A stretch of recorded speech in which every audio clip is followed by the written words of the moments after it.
Hi friends, ಇದು ನನ್ನ ಸೆಕೆಂಡ್ನೇ video ಮಾಡ್ತಾ ಇರೋದು. ಫಸ್ಟ್ನೇ ವೀಡಿಯೋ ಫಾರ್ಮರ್ಸ್ ಬಿಲ್ ಬಗ್ಗೆ ಮಾಡಿದ್ದೆ. ಅದಕ್ಕೆ ನಾನು ಅಂದ್ಕೊಂಡಿದ್ದಕ್ಕಿಂತ ರೆಸ್ಪಾನ್ಸ್ ಚೆನ್ನಾಗೇ ಸಿಕ್ಕಿದೆ. ಇವಾಗ ಎರಡನೇ ವೀಡಿಯೋ ಮಾಡ್ತಾಯಿದ್ದೀನಿ. ಅದು ನಮ್ಮ ದೇಶದಲ್ಲಿ ಇವಾಗ ಮತ್ತೆ ಕರೆಂಟ್ ಇದರಲ್ಲಿ ಪ್ರೊಟೆಸ್ಟ್ ಆಗ್ತಾ ಇರೋ ಆಸ್ಪೆಕ್ಟು ಏನು ಅಂದರೆ, ಮೊನ್ನೆ ತನಗೆ ಯು ಪಿಲಿ ನಡೆದಂಥ ಒಂದು ಹೆಣ್ಮಗುವಿನ ರೇಪ್ ಕೇಸ್ ಬಗ್ಗೆ. ಅಲ್ಲಿ ಏನೇನಾಯಿತು ಅಂತ ಇವಾಗ ಒಂದು ವೀಕಿಂದ ನ್ಯೂಸಲ್ಲಿ ಅದೇ ಬರ್ತಿರೋದ್ರಿಂದ ನಾನೇನದು ಎಕ್ಸ್ಪ್ಲೇನ್ ಮಾಡೋ ನೀಡ್ ಇರಲ್ಲ. ಅದಕ್ಕೋಸ್ಕರ ಇವಾಗ ಆಪೋಸಿಟ್ ಪಾರ್ಟಿಯವರು ಎಲ್ಲ ಸ್ಟ್ರೈಕ್ ಮಾಡ್ತಾಯಿದ್ದಾರೆ. ರಾಹುಲ್ ಗಾಂಧಿ ಆಗಲಿ, ಪ್ರಿಯಾಂಕಾ ಗಾಂಧಿ ಆಗಲಿ, ಮಮತಾ ಬ್ಯಾನರ್ಜಿ ಆಗಲಿ, ನಮ್ಮ ಕರ್ನಾಟಕದಲ್ಲೂ ಸಿದ್ದರಾಮಯ್ಯ ಅವರಾಗಲಿ, ಡಿ ಕೆ ಶಿವಕುಮಾರ್ ಎಲ್ಲರೂ ಫೈಟ್ ಮಾಡ್ತಾನೆ ಇದ್ದಾರೆ. ಏನೋ ಜಸ್ಟಿಸ್ ಸಿಗಬೇಕು, ಹೆಣ್ಮಗುಗೆ ಏನೋ ಮೋಸ ಆಗಿದೆ, ಜಸ್ಟಿಸ್ ಸಿಗಬೇಕು ಅನ್ನೋದೊಂದು ಸ್ಟ್ರೈಕ್ ನಡೀತಾನೆ ಇದೆ. ಓಕೆ, ಅದು ಅವ್ರು ಮಾಡ್ತಿರೋದ್ರಲ್ಲಿ ಏನು ತಪ್ಪಿಲ್ಲ. ಹೌದು, ಸಿಗಬೇಕು ಜಸ್ಟಿಸು, ಅದು ನಾವು ಒಪ್ಕೊತೀನಿ. ಜಸ್ಟಿಸ್ ಸಿಗಬೇಕು. ನನಗೆ ಗೊತ್ತಿರಂಗೆ ನಿರ್ಭಯ ಕೇಸು ಮತ್ತು ಹೈದರಾಬಾದ ಒಂದು ಕೇಸ್ ಆದಮೇಲೆ ತುಂಬ ವೈಡಾಗಿ ಸೌಂಡ್ ಮಾಡಿದ ಕೇಸ್ ಇದೆ ಅಂತ ಅಂದ್ಕೊಂಡಿದ್ದೀನಿ ನಾನು. ಬಟ್ ನನ್ನ ಕ್ವಶನ್ ಇವರೆಲ್ಲರಿಗೂ, ಯಾರ್ಯಾರು ಸ್ಟ್ರೈಕ್ ಮಾಡ್ತಾಯಿದ್ದಾರೆ ಅವ್ರಿಗೆಲ್ಲ, ನಿರ್ಭಯ ಕೇಸ್ ಆದಮೇಲೆ, ಹೈದರಾಬಾದ್ ಕೇಸ್ ಆದಮೇಲೆ ಯಾವುದೇ ರೀತಿ ರೇಪ್ಗಳು ನಡೆದಿಲ್ವ ಇಂಡ್ಯಾದಲ್ಲಿ?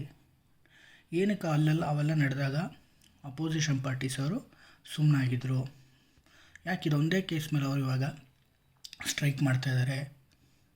ಇದು ನನ್ನದೊಂದು ಸಣ್ಣ ಕ್ವಶನ್. ಯಾಕೆಂದರೆ ಇವರು ಇವಾಗ ಸ್ಟ್ರೈಕ್ ಮಾಡ್ತಿರೋದು, ಆಮೇಲೆ ಮೀಡಿಯಾದವ್ರು ತೋರಿಸ್ತಿರೋದನ್ನ ನೋಡಿದ್ರೆ ಅವೆರಡು ಕೇಸ್ ಆದಮೇಲೆ ಬೇರೆ ಯಾವ ಹಾಗೆ ಇಲ್ಲ, ಇದೇ ಥರ್ಡ್ ಕೇಸು, ಅದಕ್ಕೆ ಈಗೆಲ್ಲ ಸ್ಟ್ರೈಕ್ ಮಾಡ್ತಾಯಿದ್ದಾರೆ ಅನ್ನೋದು ಒಂದು ಅನ್ನಿಸ್ತಾ ಇದೆ ನನಗೆ. ಇಫ್ ಅವರು ಈ ಹುಡುಗಿಗೆ ನ್ಯಾಯ ಸಿಗಬೇಕು ಅಂತ ಮಾಡ್ತಿರೋದ್ರಲ್ಲಿ ಯಾವುದೇ ರೀತಿ ತಪ್ಪಿಲ್ಲ, ನ್ಯಾಯ ಸಿಗಲೇಬೇಕು. ಬಟ್ ಬೇರೆಯವ್ರು ಏನು ತಪ್ಪು ಮಾಡಿದರು ಪಾಪ? ಇವಾಗ ದಿನಕ್ಕೆ ಇಂಡ್ಯಾದಲ್ಲೇ ಆ್ಯಾವ್ರೇಜ್ 85 ರೇಪ್ಸ್ ಆಗ್ತಾಯಿದೆ ಅಂತ according to recent report given by ಗೌರ್ಮೆಂಟೇ ಕೊಟ್ಟಿದೆ. ಹಾಗಾದ್ರೆ ಆ 80 ಜನ ಏನು ತಪ್ಪು ಮಾಡಿದರು? ಅವ್ರಿಗೇನು ಜಸ್ಟಿಸ್ ಸಿಗೋದು ಬೇಡವಾ? ಯಾಕೆ ಇವ್ರನ್ನ ಮಾತ್ರ ಹೈಲೈಟ್ ಮಾಡ್ತಾಯಿದ್ದೀರಾ? ಓಕೆ, ಅದಕ್ಕೆ ನಾನು ಹೇಳ್ತಿರೋ ಪಾಯಿಂಟ್ನ ನಾನು ಜಸ್ಟಿಫೈ ಮಾಡೋಕ್ಕೋಸ್ಕರ ಈ ವಿಡಿಯೋ ಮಾಡ್ತಾಯಿದ್ದೀನಿ. ಓಕೆ, ಇದು ಸಮ್ ನ್ಯೂಸ್ ಪೇಪರ್ ಪಬ್ಲಿಕೇಷನ್ನ ನಾನು ಇದರಲ್ಲಿ ಆ್ಯಡ್ ಮಾಡೋಕ್ಕೆ ಇಷ್ಟಪಡ್ತೀನಿ. ಇದು ನಿರ್ಭಯ ಕೇಸ್ ಬಗ್ಗೆ ಒಂದು ನ್ಯೂಸ್ ಪೇಪರಲ್ಲಿ ಬಂದಿದ್ದು. Shamed gang raped in bus in south Delhi at 9:30 PM. These are the so many cases. Every day ನೀವು ನ್ಯೂಸ್ ಪೇಪರಲ್ಲಿ ತಿಳಿಸ್ತಾ ಇದ್ದಾರೆ. ಆದರೂ ಒಂದು ಸಣ್ಣ ಕಾಲಮಲ್ಲಾದರೂ ಒಂದು ಹೆಣ್ಮಗುಗೆ ಒಂದು ಏನೋ ಒಂದು ಆಯಿತು ಅನ್ನೋ ಒಂದು ನ್ಯೂಸ್ ಇದ್ದೇ ಇರುತ್ತೆ. ಅವೆಲ್ಲ ಒಂದು ಕಲೆ ಹಾಕಿ ಇದು ಮಾಡಿರೋದು. ಇದು one of the good example ಅಂತ ಹೇಳ್ಬೋದು. ಹೈದರಾಬಾದ್ ಕೇಸಲ್ಲಿ ಪೊಲೀಸರು ಒಂದು ಮಾಡಿದಂತಹ ಒಂದು ಇಡೀ ದೇಶನೇ ಮೆಚ್ಚಿದಂತಹ ಒಂದು ಕೇಸು, ಒಂದು ಕಾರ್ಯ ಅಂತಲೇ ಹೇಳ್ಬೋದು. ಅಲ್ಲಿ ನೋಡ್ಬೋದು ನೀವು, ಒಂದು ಇಂಡಿಯನ್ ಎಕ್ಸ್ಪ್ರೆಸ್ ನ್ಯೂಸ್ ಪೇಪರಲ್ಲಿ ಅವರು ಮೆನ್ಷನ್ ಮಾಡಿದ್ದಾರೆ ಜಸ್ಟಿಸ್ ಎಕ್ಸಿಕ್ಯೂಟೆಡ್ ಅಂತ. ಹೌದು, ಅದು ಕೋರ್ಟಿಗೆ ಹೋಗಿದ್ರೆ ಏನೇನಾಗ್ತಿತ್ತು ಅಂತ ನಮಗೆಲ್ಲ ಗೊತ್ತು. ಬಟ್ ಇದು ಇನ್ ಟೈಮ್ ಆದ ಹಾಗೆ ಜಸ್ಟಿಸ್ ಎಕ್ಸಿಕ್ಯೂಟೆಡ್. ಓಕೆ, ಇದನ್ನು ನಾವು ಹೈದರಾಬಾದ್ ಪೊಲೀಸಿಗೆ ಅಪ್ರಿಷಿಯೇಟ್ ಮಾಡಲೇಬೇಕು. ಓಕೆ, ನಾವು ನನ್ನ ಟಾಪಿಕ್ ಅಂದರೆ ನಾವು ಫಸ್ಟೇ ಡಿಸ್ಕಸ್ ಮಾಡಿದ ಹಾಗೆ ಇಲ್ಲಿ ಬರ್ತೀನಿ. ಮಮತಾ ಬ್ಯಾನರ್ಜಿಯವರು ಹೇಳಿದ್ದಾರೆ ಮೊನ್ನೆ, ನಾವು ಮಾರ್ಚ್ ಮಾಡ್ತೀವಿ ಆ ಗ್ಯಾಂಗ್ ರೇಪ್ ವಿರುದ್ಧ ಅಂತ ಹೇಳಿದ್ದಾರೆ. ಓಕೆ, ಆಮೇಲೆ AAP Aam Aadmi party Yogi Adityanath resignation ಮಾಡಬೇಕು ಅಂತ ಹೇಳಿದರು. ಓಕೆ, ಲಾಸ್ಟ್ ಒನ್ನು ಅದೇ ಮೊನ್ನೆ ರಾಹುಲ್ ಗಾಂಧಿ ಮತ್ತು ಪ್ರಿಯಾಂಕಾ ಗಾಂಧಿ ಅವರು ವೈಲೇಷನ್ ಮಾಡಿದ್ದಕ್ಕೆ ಅವ್ರ ಮೇಲೆ ಕೇಸ್ ಹಾಕಿದ್ದಾರೆ UP ಅನ್ನೋದು ಒಂದು. ಅಂದರೆ ದೀಸ್ ಆರ್ ದಿ ಇವೆಲ್ಲ ಒಂದು ಪೊಲಿಟಿಕಲ್ ಆಸ್ಪೆಕ್ಟ್ಸ್ ಥರ ತೋರಿಸ್ತಾ ಇದ್ದಾರೆ ಇವರೆಲ್ಲ ಅಂತ ನಾನು ಹೇಳೋಕ್ಕೆ ಇಷ್ಟಪಡ್ತೀನಿ. ಯಾಕೆಂದ್ರೆ ನಾನು ಇವ್ರನ್ನೆಲ್ಲ ಲಾಸ್ಟ್ ಇವಾಗ 1 ವೀಕಿಂದ 2 ವೀಕ್ಸಿಂದ ಎಷ್ಟೊಂದು ರೇಪ್ ಕೇಸ್ಗಳು ನ್ಯೂಸ್ ಬರ್ತಾನೇ ಇದ್ದಾವೆ. ದಿನ ಒಂದೊಂದಾದರೂ ಇರುತ್ತೆ. ಅವಾಗ ಇವ್ರು ನನಗೆ ಕಾಣಿಸೇ ಇಲ್ಲ ಆ ಟೈಮಲ್ಲಿ. ನಾವು ವೈ ಯಾಕೆ ಅವ್ರು ಇವಾಗ ಇಷ್ಟು ಪ್ರೊಟೆಸ್ಟ್ ಮಾಡ್ತಾ ಇದ್ದಾರೆ ಅನ್ನೋದು ನನ್ನ ಡೌಟು. ಓಕೆ, ಹಾಗಾಗಿ ಸ್ವಲ್ಪ ಇವಾಗ ಪ್ರೊಟೆಸ್ಟ್ ಮಾಡ್ತಾ ಇದ್ದಾರೆ ಅಂದರೆ ಇಡೀ ಆಲ್ ಓವರ್ ಇಂಡಿಯಾ ಏನು BJPನೇ ರೂಲ್ ಮಾಡ್ತಾಯಿಲ್ಲ, ಇಲ್ಲ ಕಾಂಗ್ರೆಸ್ಸೇ ರೂಲ್ ಮಾಡ್ತಾಯಿಲ್ಲ. ನಾನು ಅದಕ್ಕೆ ಒಂದು ಸ್ವಲ್ಪ ಗೌರ್ಮೆಂಟ್ ಕೊಟ್ಟಿರೋವಂಥ ಡಾಟಾಸ್ನೇ ಹಿಡ್ಕೊಂಡು ಒಂದು ಸ್ವಲ್ಪ ಕಂಪೇರ್ ಮಾಡಿದ್ದೀನಿ. ಯಾವ ಸ್ಟೇಟಲ್ಲಿ ಎಷ್ಟು ಇದಾಗಿದೆ cases. Recent report 2019 report, crime against women. ಇಲ್ಲಿ ನೋಡಿ, ಇಲ್ಲಿ ಏನಿದೆ ಅಂದರೆ, ಫಸ್ಟ್ ಏನಿದೆ ಅಂತ ಹೇಳ್ಬಿಡ್ತೀನಿ. ಇಲ್ಲಿ ಲಾಸ್ಟ್ 3 ಇಯರ್ಸಲ್ಲಿ ಒಂದು ವುಮೆನ್ ವಿರುದ್ಧ ಕ್ರೈಮ್ ಆಗಿರೋವಂಥ ಹೈಯೆಸ್ಟ್ ಕ್ರೈಮ್ ಆಗಿರೋವಂಥ ಸೆಲೆಕ್ಟಿವ್ ಸ್ಟೇಟ್ಸ್ನ ಮಾತ್ರ ನಾನು ತೊಗೊಂಡಿದ್ದೀನಿ. ಇಲ್ಲಿರೋದು ಹೈಯೆಸ್ಟ್ ಕ್ರೈಮ್ ಆಗಿರೋವಂಥ ಸೆಲೆಕ್ಟಿವ್ ಸ್ಟೇಟ್ಸ್ ಮಾತ್ರ. ಲೋಯೆಸ್ಟ್ ರೇಟ್ ಇರೋದನ್ನ ನಾನು ಈ ಗ್ರಾಫಲ್ಲಿ ತೋರ್ಸೋಕ್ಕೆ ಹೋಗಿಲ್ಲ. ಇಲ್ಲಿ ನೋಡ್ಬೋದು, as we are all expected, Uttar Pradesh stand first. From last 3 years ಇದು ಜಾಸ್ತಿ ಆಗ್ತಾನೇ ಇದೆ. ಇದು ಕ್ಲಿಯರಾಗಿ ತೋರಿಸ್ತಾ ಇದೆ ಏನಂತ ಅಂದರೆ, ಉತ್ತರ ಪ್ರದೇಶಲ್ಲಿ ಒಂದು ಪೊಲೀಸರ ಅಥವಾ ಏನೋ ಒಂದು ಕಂಟ್ರೋಲ್ ಅನ್ನೋದೇ ತಪ್ಪು ಹೋಗ್ಬಿಟ್ಟಿದೆ ಹೆಣ್ಮಕ್ಳ ವಿಷಯದಲ್ಲಿ. ಅಲ್ಲಿ ವುಮೆನ್ ಪ್ರೊಟೆಕ್ಷನ್ ಅನ್ನೋದೇ ಇಲ್ಲ ಅಂತ ಅನಿಸತ್ತೆ. ಅದು ನನ್ನ ಅಭಿಪ್ರಾಯ. ನೀವು ಆಮೇಲೆ ಇದಕ್ಕೆ ಬಂದರೆ ಅದು ಕಾಂಟ್ರಿಬ್ಯೂಷನ್, ಇವಾಗ ಟೋಟಲ್ ಇಂಡಿಯಾದಲ್ಲಿ 100% ಒಂದು ವುಮೆನ್ ಎಗ್ನೆಸ್ಟ್ ಕ್ರೈಮ್ ಆಗ್ತಿದೆ ಅಂದರೆ ಅದರಲ್ಲಿ Uttar Pradesh is the highest contributor for there, almost 14.5% contribution from Uttar Pradesh. Okay, next one Uttar Pradesh ಬಿಟ್ಟರೆ ಐ ಥಿಂಕ್ ರಾಜಸ್ಥಾನಲ್ಲೂ ಏನು ಕಮ್ಮಿ ಇಲ್ಲ. It's almost increasing like anything, but it is ruling by Congress party. But strangely they are opposing things in Uttar Pradesh, but ಇನ್ನು ಅವರು ruling ಮಾಡ್ತಿರೋ ಸ್ಟೇಟಲ್ಲೇ ಅದು ಜಾಸ್ತಿ ಆಗ್ತಾಯಿದೆ. ನೆಕ್ಸ್ಟ್ ಬಂದರೆ Maharashtra. It is also ruling by that Shivsena party. They are also againsting, ಅವರು ಹೇಳ್ತಾ ಇದ್ದಾರೆ ನಾವು ಪ್ರೊಟೆಸ್ಟ್ ಮಾಡ್ತೀವಿ, ಇದು ಮಾಡ್ತೀವಿ ಅಂತ. ಬಟ್ ಅವ್ರ ಸ್ಟೇಟಲ್ಲೂ ನೋಡ್ಬೋದು ನಾವು ಸಿಚುಯೇಷನ್ ಏನಿದೆ ಅಂತ.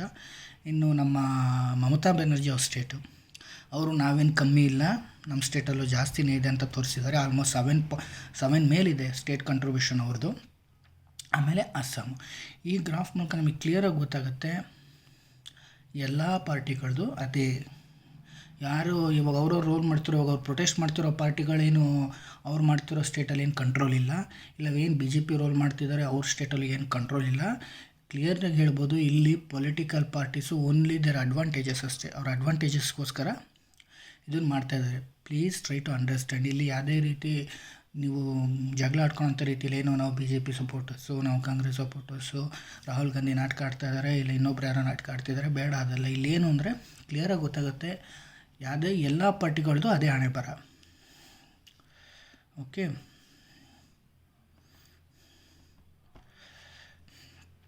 ನಿಮ್ಗೆ ಇನ್ನೂ ಒಂದು ಸ್ವಲ್ಪ ಎಕ್ಸಾಂಪಲ್ಸ್ ತೋರಿಸ್ಬೇಕು ಅಂದರೆ ಇಲ್ಲಿ ನೋಡಿ, womens and girls victims of rape age group wise. ನಾನು ಇದರಲ್ಲಿ ಇನ್ನೊಂದು ಕ್ಲಿಯರ್ ಮಾಡೋಕ್ಕೆ ಹೇಳ್ತೀನಿ. These are all authorised datas, it is given by government. And ಇದರಲ್ಲಿ ಏನು ಅಂದರೆ ಓನ್ಲಿ ಪೊಲೀಸ್ ಹತ್ರ ಏನು ರೆಕಾರ್ಡ್ ಆಗಿದೆ ಆ ಡಾಟಾಸ್ ಮಾತ್ರ. ರೆಕಾರ್ಡ್ ಆಗದೆ ಇರೋವು ಇನ್ನೂ ಎಷ್ಟೊಂದು ಇರ್ಬೋದು ಅಂತ ನಾನೇ ನಿಮಗೆ ಹೇಳಬೇಕಾಗಿಲ್ಲ. ನೋಡಿ, ಇಲ್ಲಿ ಏಜ್ ಗ್ರೂಪ್ ವೈಸ್ ಇದೆ. ಒಂದು ಸ್ಟ್ರೇಂಜ್ ಥಿಂಗ್ಸ್ ಏನು ಅಂದರೆ, ಇನ್ನೊಂದು ಸೌತ್ ಇಂಡಿಯನ್ ಸ್ಟೇಟ್ಸಲ್ಲಿ compare to north Indian states we are somewhat ಏನು ಬೆಟರ್ ಅಂತಲ್ಲ, ಸಮ್ವಾಟ್ ಬೆಟರ್ ಅಷ್ಟೇ ಅವ್ರಿಗೆ ಕಂಪೇರ್ ಮಾಡಿದ್ರೆ. ಓಕೆ, ಬಟ್ ಇನ್ನು ನಮ್ಮ ಸೌತ್ ಇಂಡಿಯಾದಲ್ಲೂ ಒಂದು ಸ್ಟೇಟ್ ನೋಡಿದ್ರೆ ಕೇರಳ, ಹೈಯೆಸ್ಟ್ ವಿಕ್ಟಿಮ್ಸ್ ಇರೋದು ಕೇರಳದಲ್ಲಿ. ಆಲ್ಮೋಸ್ಟ್ 2044 ಜನ ಹೋದ ವರ್ಷ ವಿಕ್ಟಿಮ್ಸಲ್ಲಿ ರೆಕಾರ್ಡ್ ಆಗಿದ್ದಾರೆ. ಇನ್ನು ಅದು ಬಿಟ್ಟರೆ ಇನ್ನು ಆ್ಯಸ್ ಯೂಶುವಲ್ ನಾವು ನಾರ್ತ್ ಇಂಡಿಯಾದಲ್ಲಿ ರಾಜಸ್ಥಾನ್ ಹೈಯೆಸ್ಟ್ ರಿಪೋರ್ಟಿಂಗ್ ಕೇಸ್ ಆಗಿರೋದು 6051 ಕೇಸ್ಗಳು ವಿಕ್ಟಿಮ್ಮು. ರಾಜಸ್ಥಾನ್, UP ಮತ್ತು west Bengal. Next Delhi. Strangely Delhi is control by both central government and AAP, but ಇದರಲ್ಲೂ ಅವರು ಮುಂದಿದ್ದಾರೆ.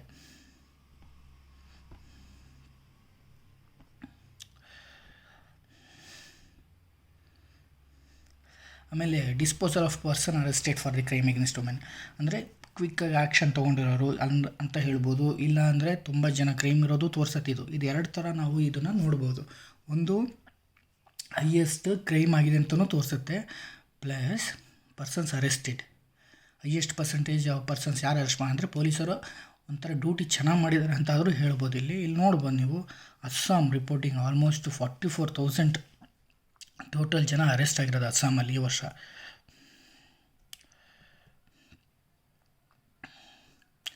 ಓಕೆ, ಅಸ್ಸಾಮಲ್ಲಿ ಆಲ್ಮೋಸ್ಟ್ 44,000 ಜನ, MP 31,000 ಜನ, ಮಹಾರಾಷ್ಟ್ರ ಅಗೇನ್ 43,000,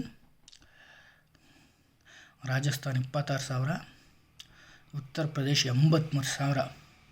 ಇಲ್ಲಿ ಕ್ಲಿಯರಾಗಿ ನೋಡ್ಬೋದು. ಐ ಥಿಂಕ್ ಉತ್ತರ ಪ್ರದೇಶ ಅನ್ನೋದರಲ್ಲಿ ಏನು ಒಂದು ಮಾನವೀಯತೆ ಅನ್ನೋದೇ ಹೋಗಿರ್ಬೋದು ಅವ್ರ ಹತ್ರ ಎಲ್ಲ. ಇಲ್ಲ ಒಂದು ಲ್ಯಾಂಡ್ ಆರ್ಡರ್ ಅನ್ನೋ ಕಂಟ್ರೋಲೇ ಇಲ್ಲ ಅನಿಸುತ್ತೆ ಮೋಸ್ಟ್ಲಿ UPಲಿ.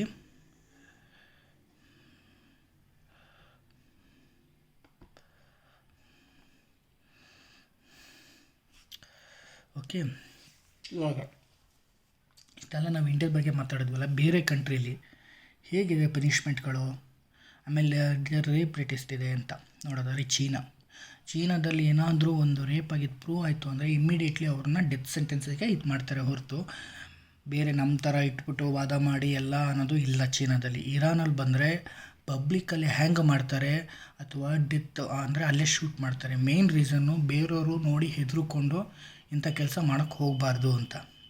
ನೆದರ್ಲ್ಯಾಂಡಿಗೆ ಬಂದರೆ ನೆದರ್ಲ್ಯಾಂಡಲ್ಲಿ ಇನ್ನೊಂದು ಥಿಂಗ್ ಅಬ್ಸರ್ವ್ ಮಾಡಿ, ಬರೀ ಒಂದು ಹೆಣ್ಣು ಮಗುವಿನ ಒಪ್ಪಿಗೆ ಇಲ್ಲದೆ ನೀವು ಮುತ್ತು ಕೊಟ್ರೂ ಇಟ್ ಈಸ್ ಲೈಕ್ ರೇಪಿಂಗ್ ಅಂತಲೇ ಕನ್ಸಿಡರ್ ಮಾಡ್ತಾರೆ. 4ರಿಂದ 15 ವರ್ಷ ತನಕ ನೆದರ್ಲ್ಯಾಂಡಲ್ಲಿ ಪನಿಷ್ಮೆಂಟ್ ಇದೆ. ನೆಕ್ಸ್ಟು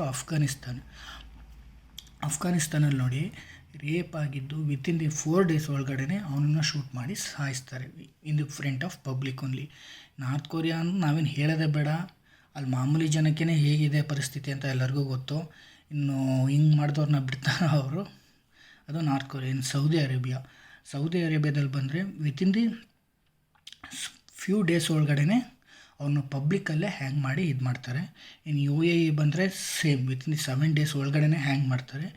ಈಜಿಪ್ಟ್ ಬಂದರೆ ಪಬ್ಲಿಕ್ ಪ್ಲೇಸಲ್ಲೇ ಹ್ಯಾಂಗ್ ಮಾಡ್ತಾರೆ. ಇಲ್ಲಿ ನೋಡ್ಬೋದು ನೀವು ಹೇಗಿದೆ. ಆಲ್ಮೋಸ್ಟ್ ಮುಸ್ಲಿಮ್ ಕಂಟ್ರೀಸಲ್ಲಿ they are within the almost 15 days ಒಳಗಡೆ ಪನಿಷ್ಮೆಂಟ್ ಅನ್ನೋದು ಅವರಿಗೆ ಸಿಗ್ತಾಯಿದೆ. ಆದ್ದರಿಂದ ಈ ಲಿಸ್ಟಲ್ಲಿ ಏನು ಕಂಟ್ರೀಸ್ ಇದ್ದಾವೆ, ಈ ಎಲ್ಲ ಕಂಟ್ರೀಸು ಬಾಟಮ್ ಲಿಸ್ಟಲ್ಲಿ ಇದ್ದಾವೆ. ಇಡೀ ವರ್ಲ್ಡ್ ಪಾಪ್ಯುಲೇಷನ್ ಬಾಟಮ್ ಲಿಸ್ಟಲ್ಲಿ. ಇನ್ನು ರೇಪ್ ಕೇಸಸಲ್ಲಿ ವರ್ಲ್ಡಲ್ಲಿ ಇವಾಗ ಟೋಟಲ್ ರೇಪ್ ಕೇಸಸ್ ಅಂತ ತೊಗೊಂಡ್ರೆ ಅದರಲ್ಲಿ ಈ ಕಂಟ್ರೀಸ್ ಎಲ್ಲ ನಿಮಗೆ ಆ ಲಿಸ್ಟಲ್ಲಿ ಕಾಣಿಸೋದೇ ಇಲ್ಲ. ಆಲ್ಮೋಸ್ಟ್ ಲಾಸ್ಟ್ ಫ್ಯೂ ಕೇಸಸ್ ಒಂದೇ ರಿಪೋರ್ಟೆಡ್. ಇದು ಕ್ಲಿಯರಾಗಿ ಒಂದು ಎಕ್ಸಾಂಪಲ್ಲು. ನಮ್ಮ ಇಂಡಿಯಾದಲ್ಲಿ ಇವೆಲ್ಲ ಮಾಡಬೇಕು ಅಂದರೆ ಒಂದು ಹೇಳ್ತಾರೆ, ಏನೊಂದು ಡೆಮೋಕ್ರೆಟಿಕ್ ಕಂಟ್ರಿ ನಾವಿಲ್ಲಿ ಹಂಗೆಲ್ಲ ಮಾಡೋಕ್ಕಾಗಲ್ಲ, ಹ್ಯೂಮನ್ ರೈಟ್ಸ್ ಬರ್ತಾರೆ. ಓಕೆ, ಹ್ಯೂಮನ್ ರೈಟ್ಸ್ ಆಗ್ತಿದ್ದಂಗೆ ನೆನಪಾಯಿತು, ಇಷ್ಟು ದಿನ ಎಲ್ಲಿ ಹೋಗಿದ್ರು ಹ್ಯೂಮನ್ ರೈಟ್ಸ್. ಇವಾಗ ಅವ್ರು ಬರೋದು ಯಾವಾಗ, ಇವೆಲ್ಲ ಆದಮೇಲೆ ಯಾರೋ ಒಬ್ಬಂಗೆ ಇದು ಮಾಡ್ತಾರೆ ಅನ್ನೋ ಟೈಮಲ್ಲಿ ಬರ್ತಾರೆ. ನಾವು ಇದನ್ನು ಅಪೋಸ್ ಮಾಡ್ತೀವಿ. Example Hyderabad case, they file case against police ಅಲ್ವಾ ಆ ಟೈಮಲ್ಲಿ. ಅದಕ್ಕೆ ಹ್ಯೂಮನ್ ರೈಟ್ ಕಮಿಷನ್ ಅಂತ ಇದೆ ನಮ್ಮದ್ರಲ್ಲಿ. ಓಕೆ, ಬಟ್ ನಮ್ಮ ಕಂಟ್ರೋಲು ಆಫ್ಟರ್ ನಿರ್ಭಯ ಕೇಸ್ ಆದಮೇಲೆ ಒಂದು ಕ್ರಿಮಿನಲ್ ಲಾ ಅಮೆಂಡ್ಮೆಂಟ್ ಆ್ಯಕ್ಟ್ 2013 ಆಫ್ಟರ್ 2012 ಆದಮೇಲೆ ಒಂದು ಲಾ ತಂದರು, ಕ್ರಿಮಿನಲ್ ಆ್ಯಕ್ಟ್ 2013. ಏನಂತ, ಮೊದಲು ಮಿನಿಮಮ್ ಜೈಲಲ್ಲಿ ಹಾಕೋದು ಬರೀ 7 ವರ್ಷ ಆಯಿತು. ಅದಾದಮೇಲೆ ಅದನ್ನು 10 ವರ್ಷಕ್ಕೆ ಏರಿಸಿದ್ರು. ಇನ್ ಕೇಸ್ ಏನಾದರೂ ವಿಕ್ಟಿಮ್ ಅವರು ಡೆತ್ ಆದರೆ ಆಲ್ಮೋಸ್ಟ್ 20 ಇಯರ್ಸ್ ತನಕ ಜೈಲು ಅಂತ ಹೇಳಿದ್ದಾರೆ. ಆಮೇಲೆ ನಿರ್ಭಯ ಕೇಸ್ ಗೊತ್ತಿರ್ಬೋದು, ಬರೀ 1 ವರ್ಷದ ಮಿಸ್ಸಿಂದ 17 ವಯಸ್ಸು ಅಂದ್ಬಿಟ್ಟು ಅವನ್ನ ಮೈನರ್ ಅಂತ ಕನ್ಸಿಡರ್ ಮಾಡಿಬಿಟ್ಟು ಅವನ್ನ ಇವಾಗ ಆರಾಮಾಗಿ ಫ್ರೀಯಾಗಿ ಓಡಾಡ್ಕೊಂಡಿದ್ದಾನೆ. ಅದೊಂದು ಎಕ್ಸಾಂಪಲ್ ತೊಗೊಂಡು ಇವಾಗ ಅದನ್ನು 16 ವರ್ಷಕ್ಕೆ ಇಳಿಸಿದ್ದಾರೆ. ಇವಾಗ ಅದನ್ನು ಒಂದು 16 ವರ್ಷಕ್ಕೆ ಇಳಿಸು, 18 ಇದ್ದಿಂದ 16 ಇಳಿಸಿದ್ದಾರೆ. ಬಟ್ ಸ್ಟಿಲ್ ನಮ್ಮ ಕಂಟ್ರೀಲಿ ಒಬ್ಬ ರೇಪಿಸ್ಟಿಗೆ ಆಲ್ಮೋಸ್ಟ್ ರಾಜಾತಿಥ್ಯ ದೊರೆತ ಮೇಲೆ ಅವನ್ನ ಜೈಲಿಗೆ ಹೋಗಿ ಅವ್ನು ಸಾಯೋದು. ಆಲ್ಮೋಸ್ಟ್ ಕೇಸು ಗೊತ್ತು, ನಮ್ಮದ್ರಲ್ಲಿ ಒಂದು ಸತಿ ಕೇಸ್ ಫೈಲ್ ಆದರೆ ಆಲ್ಮೋಸ್ಟ್ 2 ಇಯರ್ಸ್ 3 ಇಯರ್ಸ್ 4 ಇಯರ್ಸ್ ತನಕನೂ ಇಳಿತಾರೆ. ಎಳೆದ್ಬಿಟ್ಟು ಕೊನೆಗೆ ಅವ್ನಿಗೇನೋ ಒಂದು ಶಿಕ್ಷೆ ಕೊಡ್ತಾರೆ. ಅದು ಪ್ಲಸ್ ಒಂದು 4 ವರ್ಷ 8 ವರ್ಷ ಅವ್ನ ಜೀವನ ಅಲ್ಲೇ ಕಳೀತಾನೆ. ಫ್ರೀ ಊಟ, ಫ್ರೀ ನಿದ್ದೆ, ಆಮೇಲೆ ಹೆಂಗೆ ಯಾವತ್ತಿದ್ರೂ ಸಾಯಲೇಬೇಕು ಅನ್ನೋದು ಅವ್ನಿಗೂ ಗೊತ್ತಿರುತ್ತೆ, ಆರಾಮಾಗಿ ಅಲ್ಲಿ ಹೋಗಿ ಸಾಯ್ತಾನೆ.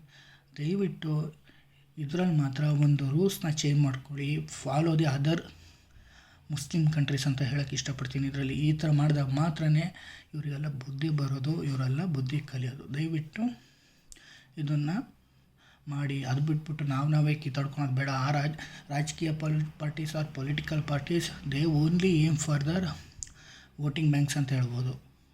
ಅದು ಬಿಟ್ಬಿಟ್ಟು ಅದೊಂದು ಮರ್ತೇನೆ ಆವಾಗಲೇ ಹೇಳೋದು, ಉತ್ತರ ಪ್ರದೇಶದ ದಲಿತ ಹುಡುಗಿ ಅಂತ ಇದು ಮಾಡ್ತಾರೆ. ನ್ಯೂಸಲ್ಲಿ ನೋಡಿದ್ರು ದಲಿತನ ಹೊರಟು ಸೇರಿಸ್ತಾರೆ. ಏನಕ್ಕೆ ಬೇಕು? ದಲಿತರು ಅಂದ್ಬಿಟ್ಟು ಅಲ್ಲಿ ರೇಪ್ ಮಾಡಿದ್ದಾರೆ ಅಂತನಾ? ಏನಕ್ಕೆ ಬೇಕದು? ಬೇರೆ ಕಡೆ ಎಲ್ಲ ರೇಪ್ ಆಗ್ತಿದ್ವಲ್ಲ, ಅವರೆಲ್ಲ ದಲಿತರೇನ? ದಯವಿಟ್ಟು ಇಲ್ಲೂ ಒಂದು ಜಾತಿ ಅನ್ನೋದು ತರಬೇಡಿ, ದಯವಿಟ್ಟು ಇಲ್ಲೂ ಒಂದು ಕ್ಯಾಸ್ಟ್ ಅನ್ನೋದು ತರಬೇಡಿ. ದಯವಿಟ್ಟು ಒಂದು ಹೆಣ್ಮಗು ಅಂತಲೇ ನೋಡಿ, ಇಲ್ಲೂ ಜಾತಿ ಮಾಡಿಕೊಂಡು ನಾವು ದಲಿತ ವುಮೆನ್ನ ರೇಪ್ ಮಾಡಿದ್ದಾರೆ ಅಂತ ತೋರಿಸ್ಬೇಡಿ. ಅಲ್ಲೊಂದು ಹುಡುಗಿನ ರೇಪ್ ಮಾಡಿದ್ದಾರೆ, ಮತ್ತೆ ಇಲ್ಲೂ ಕ್ಯಾಸ್ಟೆಲ್ಲ ಸೇರಿಸ್ಬಿಟ್ಟು ದಯವಿಟ್ಟು ಬೇಡ. ಬೇರೆ ಕಡೆ ಏನು ಬರೀ ದಲಿತ ವುಮೆನ್ನ ಮಾತ್ರ ಯಾರೂ ರೇಪ್ ಮಾಡ್ತಾಯಿಲ್ಲ, ಎಲ್ಲ ಹೆಣ್ಮಕ್ಳೂ ರೇಪ್ ಮಾಡ್ತಾಯಿದ್ದಾರೆ. ದಯವಿಟ್ಟು ಈ ಪೊಲಿಟಿಕಲ್ ಪಾರ್ಟಿನ ಫಾಲೋ ಆಗೋದು ಬಿಟ್ಟು ಏನು ಇವಾಗ ಸ್ಟೂಡೆಂಟ್ಸ್ ಸ್ಟ್ರೈಕ್ ಮಾಡ್ತಾಯಿದ್ದೀರಾ, ಅದನ್ನು ಈ ಅಮೆಂಡ್ಮೆಂಟಿಗೋಸ್ಕರ ಮಾಡಿ. ಅವ್ರಿಗೆ ಪನಿಷ್ಮೆಂಟ್ ಏನು ಸಿಗಬೇಕು ಸಿಗಲಿ ಅಂತಲೂ ಮಾಡಿ, ಬೇಡ ಅನ್ನಲ್ಲ. ಬಟ್ ನಮಗೆ ಲಾಂಗ್ ಇದು ಎಫೆಕ್ಟ್ ಬೇಕು. ಇವ್ರಿಗೆ ಪನಿಷ್ಮೆಂಟ್ ಆಯಿತು, ನೀವು ಸ್ಟ್ರೈಕ್ ಮಾಡಿದ್ರೆ ಇವ್ರಿಗೆ ಪನಿಷ್ಮೆಂಟ್ ಆಯಿತು, ಅಲ್ಲಿಗೆ ಮುಗೀತು, ಮತ್ತೊಬ್ಬ ಬರ್ತಾನೆ ಮತ್ತೆ ಇದು ಮಾಡ್ತಾನೆ. ಹಂಗಾಗಿ ದಯವಿಟ್ಟು ಸ್ಟ್ರೈಕ್ ಏನು ಮಾಡ್ತಿದ್ದಾರೆ ಅದಕ್ಕೆ ಬೇಡ, ಈ ಅಮೆಂಡ್ಮೆಂಟ್ನ ಸ್ಟ್ರಾಂಗ್ ಮಾಡೋಕ್ಕೋಸ್ಕರ ಮಾಡಿ ಅಂತ ಹೇಳ್ತಾ ನಾನು ವೀಡಿಯೋನ ಮುಗಿಸ್ತಾ ಇದ್ದೀನಿ. Thank you.